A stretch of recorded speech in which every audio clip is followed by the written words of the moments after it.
You've heard it 100 times. Vietnam is cheaper than China. It's only half true, because the number that actually decides a sourcing move isn't the factory price, it's the total landed cost. And that one shift changes the whole answer. Start with labor.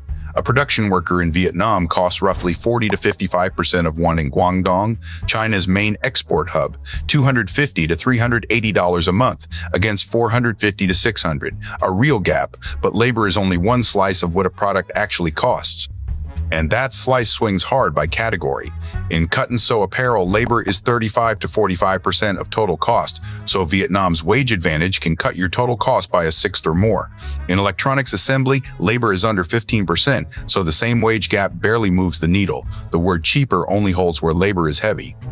But the biggest number isn't wages, it's duty. Since 2018, US tariffs added 25% to many Chinese goods, handing Vietnam a 20 to 30% duty advantage for American buyers. For Europe, the EU-Vietnam deal is taking roughly 99% of Vietnamese exports to zero tariff. That's a structural edge China simply cannot match into those two markets. Now the honest part, China still wins on depth. Vietnam imports more than half its apparel fabric and most of its electronic components, so adding a new material can mean a 4 to 6 week wait against 1 to 2 in Guangdong. Ocean freight runs 10 to 20% higher too. For complex electronics and precision parts, China is still below our total cost.